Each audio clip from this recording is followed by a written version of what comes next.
Praise the Lord. I greet you very good morning in the precious name of our Lord and Savior Jesus Christ. మన ప్రభువును రక్షకుడైన యేసుక్రీస్తు నామములో మీ అందరికీ శుభాలు తెలియజేస్తున్నాను. ఎలా ఉన్నారు మీరంతా? బాగున్నారా? దేవుడు మనల్ని కాచి కాపాడి ఒక నూతన రోజు మనం అడుగు పెట్టి ఇచ్చారు కదా. ఇదంతా కూడా దేవుని కృప. దేవుని కృప లేనిదే మనం ఏమీ చేయలేమని. ఇదంతా కూడా దేవుని కృప ఉందని. మనం ఏమై ఉన్నామో అదంతా కూడా దేవుని కృప. మీరందరూ కూడా దేవునిలో బలపడాలని, దేవుని సహాయం మీరు పొందుకోవాలని, దేవుడు మీ జీవితంలో మేలు చేయాలని, మీరు ఉంటున్న వాగ్దానాల్లో మీ జీవితంలో ఫలించాలని మీకోసం నేను పట్టుదల కలిగి ప్రార్థన చేస్తున్నాను. ప్రతిరోజు కూడా లేఖనాల్లో నుంచి, పరిశుద్ధ గ్రంథంలో నుండి దేవుని వాగ్దానం మనం ధ్యానం చేస్తున్నాం కదా. ఈరోజు కూడా ఒక వాగ్దానం ధ్యానం చేద్దాం. చూడండి, బైబిల్స్ అందరూ ఓపెన్ చేయండి. సామెతల గ్రంథము 4వ అధ్యాయము 12వ వచనంలో రాయబడింది, నీవు నడుచున్నప్పుడు నీ అడుగు ఇరుకున పడదు, నీవు పరిగెత్తినప్పుడు నీ పాదము త్రొట్టిల్లదు. హల్లెలూయా. దేవుడు మనల్ని త్రొట్టిల్లకుండా కాపాడువాడని, స్టంబుల్ అవ్వకుండా మనల్ని కాపాడుతాడని. ఒక వ్యక్తి స్టంబుల్ అయితే, త్రొట్టిల్లిపోతే పడిపోవడానికి అవకాశాలు ఉన్నాయి. పడిపోవడానికి, తమ జీవితం పతన వ్యవస్థలో వెళ్ళిపోవడానికి అవకాశాలు ఉన్నాయి. అదే దేవుని దగ్గరికి వచ్చిన మన జీవితాల్లో దేవుడు మనల్ని పడేయడని, దేవుడు మనల్ని నిలబెట్టేవాడు. మనుషులు మనల్ని పడేయాలనుకుంటారేమో, మనం పడిపోతే నవ్వుతారేమో, మనం పడిపోతే అలాగే జరగాలని, అలాగే ఉండాలని కోరుకుంటారేమో. కానీ దేవుడు అలాంటి వాడు కాదు. దేవుడు స్వభావ సిద్ధంగా మంచివాడు. ఆయన మనల్ని నిలబెట్టాలని, మన జీవితాన్ని స్థిరపరచాలని దేవుడి లోకానికి వచ్చారని. జికటగల దొంగ ఊబిలో, నాశనకరమైన గుంటలో, పాపమనే ఊబిలో పడిపోయిన మనల్ని దేవుడు బయటికి తీసుకొచ్చి మన పాదాలు బండ మీద స్థిరపరిచాడని దేవుని వాక్యం సెలవిస్తుంది. దేవుడు మనం స్థిరపరిచేవాడు, దేవుడు మనం నిలబెట్టేవాడు, దేవుడు మనం లేవనెత్తేవాడు. అయితే లోకం, పాపం మనల్ని పడేస్తుంది. మనుషులను కొన్నిసార్లు వాళ్ళు పడేయాలనుకుంటారు, శత్రువులు మనల్ని పడేయాలనుకుంటారు, సాతాను మనల్ని పడేయాలనుకుంటాడు. కానీ దేవుడు మాత్రం మనల్ని నిలబెడతాడు. కొంతమంది ఆత్మీయ జీవితంలో బాగా ఎదుగుతూ ఉంటారు. అయితే ఏదో శోధనలో తొట్టిల్లిపోవడం ద్వారా ఆత్మీయ జీవితంలో పడిపోయే స్థితి, సాక్ష్యాన్ని పోగొట్టుకున్న స్థితి. కొంతమంది కుటుంబ జీవితాన్ని బాగా కట్టుకుంటూ ఉంటారు. అయితే ఏదో శోధన రావడం ద్వారా, ఎక్కడో త్రుట్టిల్లిపోవడం ద్వారా కుటుంబంతో విచ్చలమైపోయిన పరిస్థితి, శాంతి సమాధానం లేకపోవడం, ఒకళ్ళంటే ఒకరు పడకపోవడం, ఇష్టం లేకపోవడం, పూర్తిగా కుటుంబస్తులు దూరం అయిపోవడం, అలాంటి పరిస్థితి కొన్నిసార్లు. కొంతమంది వ్యాపారాలు, ఉద్యోగాలు బాగా చేసుకుంటూ ఉంటారు. ఏదో ఒక నిర్ణయం తీసుకోవడం ద్వారా, ఏదో ఎక్కడో తొట్టిల్లిపోవడం రావడం ద్వారా అప్పుల్లోకి వెళ్ళిపోవడం, మళ్ళీ తమ జీవితాలు కట్టుకోలేనంత నిరాశలోకి వెళ్ళిపోవడం. అయితే దేవుని వాక్యం సెలవిస్తుంది, దేవుని మార్గాల్లో ఎవరైతే నడుస్తారో, దేవుణ్ణి ఎవరైతే వెంబడిస్తారో వారు త్రొట్టిల్లిపోరని. హల్లెలూయా. దేవుని దగ్గరికి వచ్చిన వారిని దేవుడు పడేయడు. దేవుడు మనల్ని నిలబడతాడు. ఆయన మన కుటుంబాలను కడతాడు, ఆత్మీయ జీవితాన్ని కడతాడు. అలాగే ఉద్యోగ వ్యాపార విషయంలో కూడా దేవుడు మన ఉన్నతమైన స్థానంలో నిలబడతాడు. మనిషి త్రొట్టిల్లిపోవడానికి కారణం ఏంటి? బైబిల్ సెలవిస్తుంది, మనిషి దేవుని మార్గాన్ని విడిచిపెట్టడమే, మనిషి గర్వంతో బ్రతకడమే, మనిషి పాపం చేయడం ద్వారా త్రొట్టిల్లిపోతున్నాడు. అయితే త్రొట్టిల్లకుండా ఉండాలంటే ఏం చేయాలి? దేవుని మార్గంలో నడిచిన వారు త్రొట్టిల్లరని. ఎవరైతే దేవుని మార్గంలో నడుస్తున్నారో వారు త్రొట్టిల్లరని దేవుని వాక్యం సెలవిస్తుంది. దేవుని మార్గం పరిశుద్ధమైంది, దేవుని మార్గం న్యాయమైంది, దేవుని మార్గం నీతిది, దేవుని మార్గం మనల్ని నూతనపరిచేది. దేవుని మార్గం నడిచినప్పుడు మనం త్రొట్టిల్లమని. గర్విష్ఠులు వెంబడించేవారు, పాపం చేసేవారు త్రొట్టిల్లిపోతారు. మోసం చేసేవారు, అన్యాయం చేసేవారు, అక్రమంగా బ్రతికేవారు త్రొట్టిల్లిపోతారేమో. కానీ దేవుని మార్గంలో నడిచేవారు త్రొట్టిల్లరు అని దేవుని వాక్యం సెలవిస్తుంది. హల్లెలూయా. యేసుక్రీస్తు ప్రభువు వారు ఎలా చెప్తారు? ఎవరైతే వెలుగులో నడుస్తారో వారు త్రొట్టిల్లరని. అయితే ఎవరైతే చీకట్లో నడుస్తారో వారు త్రొట్టిల్లుతారు, పడిపోతారని. నిజమే కదా. వెలుగులో మనకు అన్నీ క్లారిటీగా కనపడతాయి. మనం రోడ్డు అంతా బాగా చూడగలం. గుంటలు లేదా ఎత్తులు ఏమైనా ఉన్నప్పుడు తప్పించుకుని వెళ్తాం. అలా కాకుండా చీకట్లో నడిచాం అనుకోండి, మనకేం కనపడదు. కాబట్టి మనం త్రొట్టిల్లిపోతాం, పడిపోవడానికి కారణం ఉంటుంది. అయితే మన జీవితాల్లో యేసుక్రీస్తు ప్రభువారు వెలుగే ఉన్నారు. క్రీస్తు ప్రభువారు ఈ లోకానికి వచ్చి చెప్పిన మాట, నేను ఈ లోకానికి వెలుగే ఉన్నాను. అయితే ఎవరైతే క్రీస్తు ప్రభువారు వెంబడిస్తారో, ఆయన మార్గంలో నడుస్తారు. క్రీస్తు ప్రభువారు చెప్పిన మాట కూడా, నేను మార్గమే ఉన్నాను. ప్రభు, నువ్వు మార్గం అయితే ఎక్కడ నడిపిస్తావు? నిత్య జీవాన్ని నడిపిస్తాను, మీ జీవితానికి ఒక పరమార్థం ఇస్తానని. ఆయన సృష్టికర్త కాబట్టి ఆయన మార్గం నడిచినప్పుడు, ఆయన చూపించే వెలుగులో మనం నడిచినప్పుడు మనం నిత్య జీవాన్ని మనం పొందుకుంటామని, మన జీవితానికి పరమార్థం మనకు దొరుకుతుందని, ఆయన చిత్త ప్రకారం నడిచినప్పుడు గొప్ప ఆశీర్వాదం పొందుకుంటామని. ఎవరైతే దేవుని మార్గంలో నడుస్తున్నారో వారు ఎప్పుడు కూడా త్రొట్టిల్లరు అని. హల్లెలూయా. వారు తూలిపోవడానికి కానీ పడిపోవడానికి కానీ కారణం ఏమి ఉండదని. దేవుని మార్గాన్ని విడిచిపెట్టేసి, దేవుని పద్ధతిని విడిచిపెట్టేసి పక్కకి వెళ్ళే వాళ్ళు పడిపోతారు, త్రుళ్ళిపోతారేమో. కానీ దేవుని మార్గం నడిచేవారు ఎప్పుడు కూడా త్రోలరని. ఒకసారి ఒక ప్రాంతంలో ఒక ఆమెకి పరుగులు రాని పేరు వచ్చిందంట. అంటే ఆమె బాగా పరిగెట్టేది, ఫాస్టెస్ట్ రన్నర్ అనమాట. ఆ ఊర్లో చాలా బాగా పరిగెట్టేది. పురుషులు కూడా ఆమెతో ఎవరో కూడా అలా పరిగెట్టలేరంట. ఆ సమయంలో ఒకరోజు ఆమె గర్వంతో ఇలా మాట్లాడింది ఏంటంటే, ఈ గ్రామంలో ఏ పురుషుడైనా నన్ను ఓడిస్తే ఆ పురుషుడికి జీవితాంతకాలం కూడా దాసిగా ఉంటాను, ఆ పురుషుడు చెప్పిన మాట వింటాను అందంట.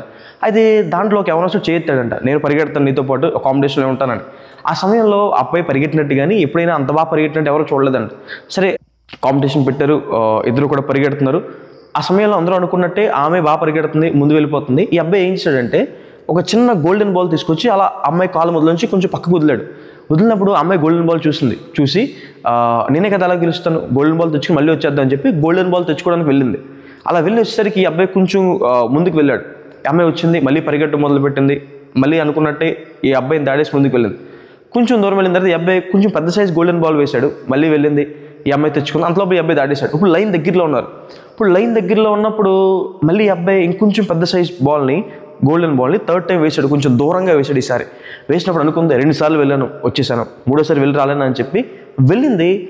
వెళ్ళి వచ్చేసరికి ఈ అబ్బాయి లైన్ క్రాస్ చేశాడు, ఫినిష్ లైన్ క్రాస్ చేశాడు. ఇప్పుడు ఈ అమ్మాయి ఓడిపోవడానికి కారణం అంటే శక్తి లేదా, బలం లేదా కాదు. ఈ అమ్మాయి మార్గాన్ని విడిచిపెట్టడం ద్వారా, ఆమె లోక ఆశ్రమం పడిపోవడం ద్వారా, ఆ బంగారం మీద ఆశపడడం ద్వారా, ఆమె గమ్యాన్ని విడిచిపెట్టడం ద్వారా ఓడిపోయింది. మన జీవితాల్లో కూడా దేవుని మార్గాన్ని విడిచిపెట్టిన వారు తొట్టిల్లిపోతారు. ఎవరైతే దేవుని మార్గం నడుస్తారో వారు పడిపోరండి. మనుషులు ఎంతమంది పడేయాలనుకున్నా, సాతాను పడేయాలనుకున్నా, మనుషులు ఎంతమంది కూలగొట్టాలనుకున్నా వారు పడిపోరండి. బైబిల్లో మనం యోసేపు గారిని చూస్తాం. యోసేపు గారిని పొతిఫర్ భార్య పాపానికి ప్రేరేపించింది. ఆయన ఒప్పుకోలేదు పాపానికి. ఆయన ఒప్పుకోలేదు కాబట్టి, అక్కడ దేవుని కోసం నిలబడ్డాడు కాబట్టి, దేవుని మార్గంలో నడిచాడు కాబట్టి దేవుడు ఆయన ఉన్నతమైన స్థానంలో హెచ్చించాడు. దానియేలుని పడేయాలని చాలామంది చూశారు ఆ కాలంలో. దానియేలుని ఎలాగైనా అడగతొక్కాలి, దానియేలుని ఎలాగైనా పడేయలేడు. అయితే దానియేలు దేవుని మార్గం నడిచేవాడు. దానియేలుని దేవుని పద్ధతిలో తప్ప ఇంకెక్కడ పట్టుకోలేమని శాసనం కూడా పుట్టించారు. దానియేలు చేత ప్రార్థన చేయించడం మానేద్దామని. అయితే దానియేలు మాత్రం ప్రార్థన చేయడం మానలేదు. దానియేలు దేవుని మార్గంలో నడిచాడు కాబట్టి దానియేలుని సింహభూమిలో వేసినా కూడా సింహాలు దానియేలు ఏమీ చేయలేదని. షడ్రక్ మేషక్ అబేద్నెగోని అగ్నిగుండంలో వేసేసినా సరే అగ్ని వారిని ఏమీ చేయలేదు. కారణం ఏంటంటే దేవుడు వారి పక్షాన ఉన్నాడు, వారు దేవుని మార్గంలో నడిచారు, దేవుడు వారిని నిలబెట్టాడని. హల్లెలూయా. అగ్నిలో పడేస్తే వారు కాలిపోతారు, వారు ఇంకొంటారు అనుకున్నారు, కానీ అలా ఏం జరగలేదు. దేవుడు వారిని నిలబెట్టాడు, వారిని స్థిరపరిచాడు, ఇంకా ఎక్కువగా దేవుడు వారిని హెచ్చించాడు. దేవుని మార్గం నడిచి వారు తొట్టిల్లరని, దేవుడి మార్గాన్ని విడిచిపెట్టి వారు తొట్టిల్లిపోతారని బైబిల్లో రాయబడింది. నా జనులు జ్ఞానం లేక తొట్టిల్లిపోతున్నారు, జ్ఞానం లేక నశించిపోతున్నారు. ఒక మనిషి తొట్టిల్లిపోవడానికి కారణం ఏంటంటే జ్ఞానం లేకపోవడం. అంటే ఏ జ్ఞానం లేదు మనిషికి. సర్వే డిపార్ట్మెంట్స్ చెప్పే మాట ఏంటంటే గత 2000 సంవత్సరాల్లో, పాస్ట్ 2000 ఇయర్స్లో ఎంత నాలెడ్జ్ అయితే అడ్వాన్స్మెంట్ అయిందో అంతకన్నా ఎక్కువగా ఈ 25 ఇయర్స్లో ఎక్కువగా నాలెడ్జ్ అడ్వాన్స్మెంట్ అయిందని. ఇప్పుడు మనిషి జ్ఞానం లేదా, నాలెడ్జ్ అనేది ర్యాపిడ్గా గ్రో అవుతున్న ప్రపంచంలో మనం ఉన్నాం. అందుకే పిల్లలు స్కూల్కి పంపిస్తున్నారు. బాగా చదువుకోవాలి, బాగా చదువుకుంటే ఆ చదువు తగిన జాబ్ వస్తుందని ఎంతో డబ్బులు ఖర్చు పెడుతూ ఉంటారు. అయితే జ్ఞానం అనేది విస్తారంగా పెరుగుతుంది. మరి ఈ జ్ఞానం లేదని మనుషులు తొట్టిల్లిపోతున్నాడు, ఈ నాలెడ్జ్ లేదని మనిషి పడిపోతున్నాడంటే దేవుని గురించిన జ్ఞానం లేదని.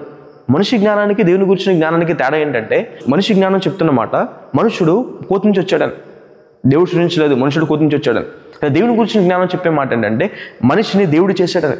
ఒకవేళ మనిషి కోతి నుంచి వస్తే మనిషికి ఏమన్నా బ్లడ్ కావాలప్పుడు కానీ, ఆర్గన్స్ కావాల్సినప్పుడు కానీ మరి జంతువులు వాడాలి కదా, జంతువు బ్లడ్ ఎక్కించాలి కదా, అలా వాడడం కదా. యానిమల్ బ్లడ్ వాడడం, మనుషుల బ్లడ్డే వాడతాం, అవునా కదా.